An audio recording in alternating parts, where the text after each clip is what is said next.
Assalamualaikum warahmatullahi wabarakatuh.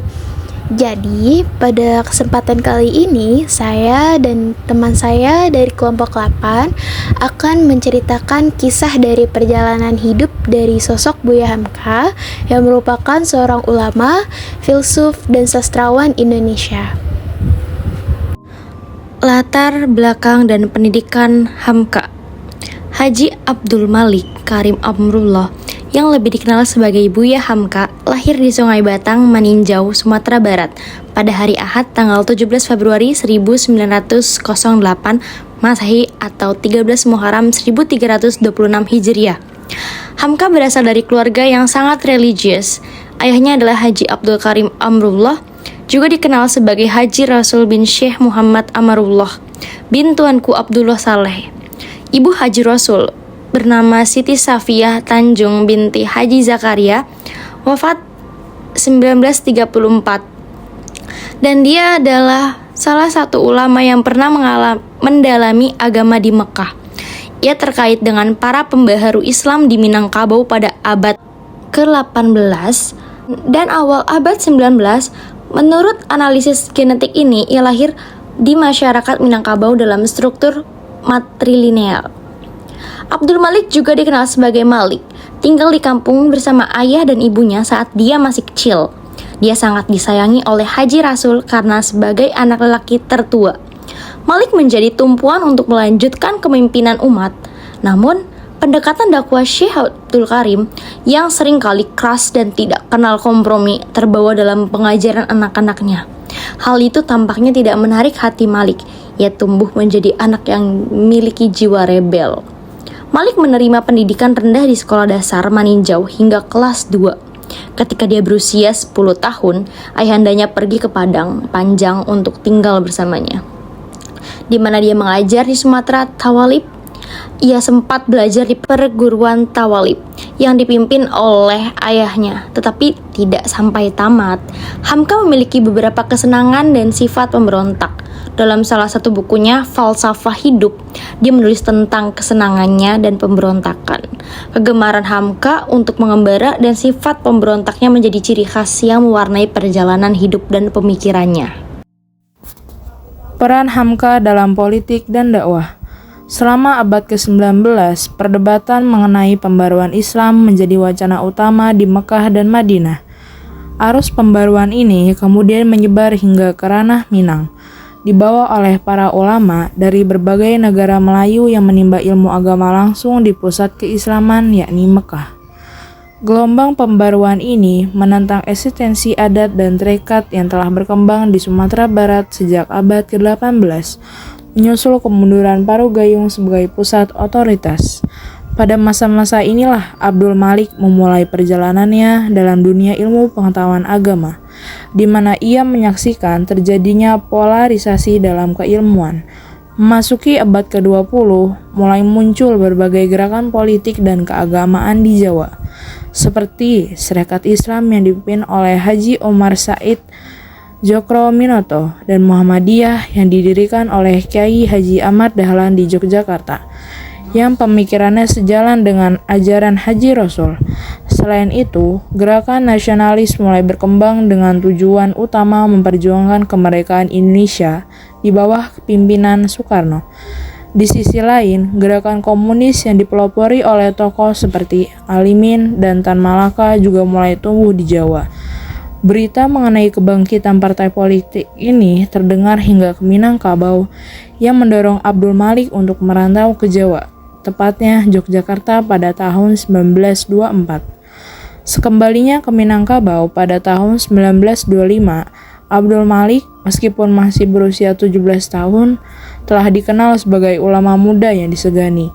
Ketertarikannya pada seni dakwah panggung yang ia temui melalui orator-orator ulung di Jawa memotivasinya untuk mendirikan kursus pidato bagi rekan-rekan seusia.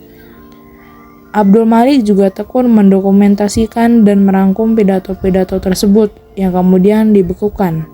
Karya pertamanya sebagai penulis adalah Khatib Al-Ummah, sebuah buku yang ia sendiri sunting. Berikutnya ada karya dan berbagai prestasi yang telah Hamka raih. Universitas Punjab di Lahore, tepatnya di Pakistan, pernah mengundang Buya Hamka untuk menghadiri sebuah seminar mengenai Islam, di mana ia bertemu dengan Dr. Muhammad Al-Bahai, seorang pemikir Islam terkemuka. Setelah menghadiri seminar tersebut, Hamka melanjutkan perjalanannya ke Mesir atas undangan dari Muktamar Islam. Sekretaris Jenderal Muktamar Islam, Said Anwar Sadat, yang juga merupakan anggota Dewan Revolusi Mesir bersama Presiden Jamal Abdel Nasser, berperan penting dalam undangan tersebut. Pada waktu yang bersamaan, Said Ali Fahmi Al-Amrusi sedang berada di Mesir untuk kunjungan kenegaraan Presiden Soekarno.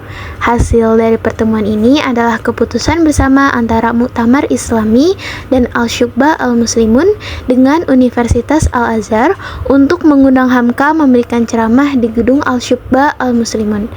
Tujuan utama acara tersebut adalah untuk memperkenalkan pandangan Hamka kepada kalangan akademisi dan aktivis di Mesir. Setelah memberikan kuliah umum di Mesir, Hamka melanjutkan perjalanannya ke Arab Saudi, di mana Universitas Al-Azhar memberinya penghargaan akademis tertinggi, yakni gelar Ustaziah Fahriyah atau Doktor Honoris Causa.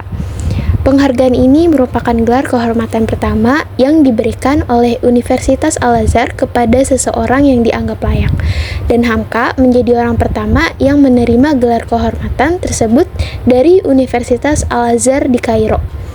Penghargaan ini menjadi salah satu tonggak penting dalam perjalanan hidup dan perjuangan Hamka. Di samping itu, Hamka semakin aktif dalam menyampaikan pelajaran tafsir Al-Quran, terutama setelah sholat subuh. Rangkaian pelajaran tafsir yang ia berikan dan dimuat dalam Gema Islam yang diberi nama Tafsir Al-Azhar sebagai bentuk penghargaan pribadi Hamka terhadap Universitas Al-Azhar di Mesir, tempat yang memberikan banyak pengaruh pada perkembangan intelektual dan spiritualnya. Secara keseluruhan, Hamka memiliki lebih dari 100 buku yang ia terbitkan. Berikut adalah 15 di antaranya. Yang pertama ada Di Bawah Lindungan Ka'bah, yang kedua ada Tenggelamnya Kapal Van der Wijk, yang ketiga ada Falsafah Hidup, yang keempat ada Tasawuf, Perkembangan dan Pemurnian Sejarah Umat Islam, yang kelima Revolusi Ideologi dan Keadilan Sosial, yang keenam Merantau ke Delhi, yang ketujuh Tasawuf Modern, yang kedelapan Ayahku, yang ke-9 Islam dan Adat Minangkabau, yang ke-10 Sejarah Umat Islam jilid 1 sampai dengan 4, yang ke-11 ada Studi Islam, yang ke-12 Pelajaran Agama Islam, yang ke-13 Kedudukan Perempuan dalam Islam, yang ke-14 Di Tepi Sungai Dajlah, yang ke-15 ada Kenangan-kenangan Hidup, yang itu 4 series Hamkas autobiografi. Buya Hamka wafat pada tanggal 24 Juli 1981 di Jakarta. Meski telah berpulang, warisannya dalam bidang agama, sastra, dan pemikirannya terus hidup. Karya-karyanya masih banyak dibaca dan dipelajari hingga kini, baik di Indonesia maupun di dunia Melayu secara umum. Buya Hamka juga dikenang sebagai seorang cendekiawan yang memiliki pandangan progresif dalam menjembatani antara ajaran Islam dengan modernitas, antara budaya tradisional dan perubahan zaman, serta antara agama dan ilmu pengetahuan. Sosoknya adalah salah satu representasi terbaik dari intelektual muslim yang memiliki pengaruh besar di Indonesia. Buya Hamka pernah berkata bahwa kehidupan itu laksana lautan. Orang yang tidak berhati-hati dalam mengayuh perahu, memegang kemudi dan menjaga layar, maka karamlah ia digulung oleh ombak dan gelombang, hilang di tengah samudera yang luas, tiada akan tercapai olehnya tanah tepi. Terima kasih untuk teman-teman yang telah menonton dan menyimak video dari perjalanan hidup Buya Hamka. Semoga sosok beliau selalu dikenang dan selalu menginspirasi hidup kita. Wassalamualaikum warahmatullahi wabarakatuh.